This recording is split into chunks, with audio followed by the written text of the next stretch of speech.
When you are tracing a load down through a building from top to bottom, the size of the area that you're talking about is important. So for example, if you had a foot of snow fall on your roof, let's say that snow weighs 30 pounds per square foot. If you have that snow on 1 square foot of roof, that would weigh 30 pounds.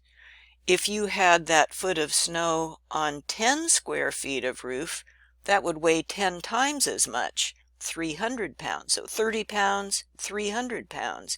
The area does make a big difference.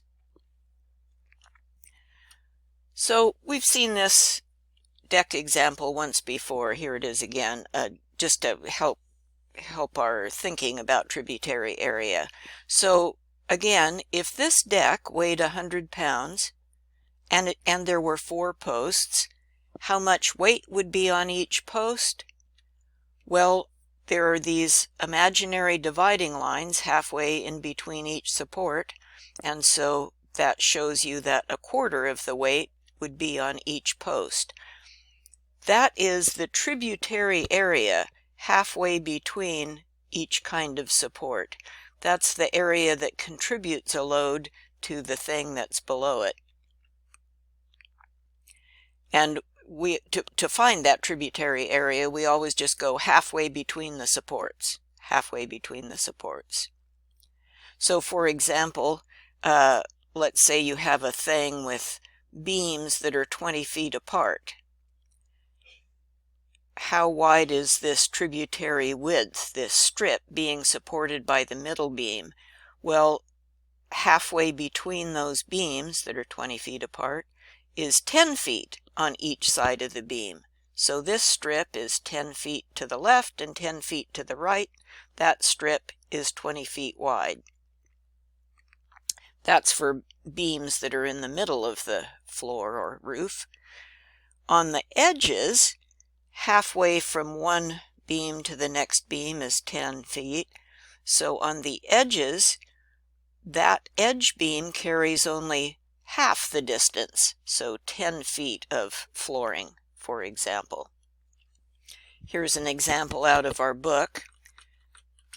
Here he's saying, let's say on this deck, these beams are 4 feet apart. How much is the tributary area being carried by each beam? Well, halfway between one and the next is 2 feet on one side, 2 feet on the other side. That tributary width must be 4 feet wide if the beams are 4 feet on center.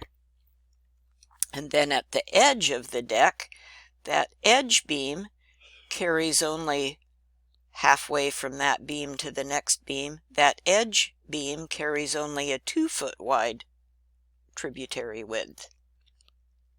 Here's another example out of our book. And if you look at this example in the book, it's on page 217 if you're using the 4th edition. This example in the book had slightly different numbers. I fiddled with it a little bit. I changed, this was, I think this was 14 feet. I changed it to 12 feet.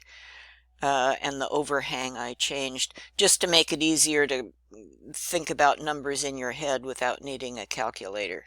So in our new example, this is a deck. It's got posts that are 8 feet apart on center. So here is in the top view, 8 feet apart on center. And let's think about the tributary areas. So looking at that middle post there, if those posts are 8 feet apart, 4 feet, halfway from this post to the next post is 4 feet. Halfway from the middle post to the other post is 4 feet. So we have 4 feet on each side of that middle post. Looks like this tributary area is 8 feet wide. How about the one on the end, this end post? From this post, halfway to the neighboring post is 4 feet. And then we have a 2 foot overhang. So looks like this tributary area is going to be 6 feet wide. from this we see that, oh, the middle area is the one that's carrying the most weight in this particular deck. Now how about front to back?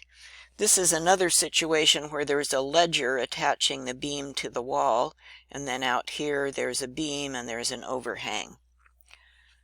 If it is 12 feet from the wall to the post, then half that distance from the wall to the post is 6 feet. There's another 6 feet. So from the post, halfway back is 6 feet.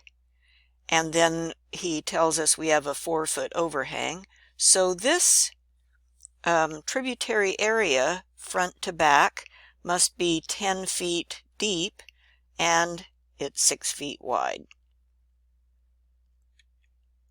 And then this middle piece is 10 feet deep and 8 feet wide.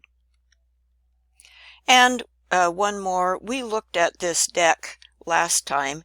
Here is where we were figuring out the tributary area for the post on the front of our deck, and we figured out in the side view, halfway between one beam and the other beam is 4 feet. There's a 2-foot overhang. So front to back, this tributary area must be 6 feet deep. So front to back, that area is 6 feet deep. And then side to side, if this deck is 12 feet wide altogether, halfway is 6 feet, so that tributary area is 6 feet wide. So that's how we figured out last time that this tributary area being supported by this post must be 6 feet by 6 feet. And we'll be able to use that again when we look at another building next time.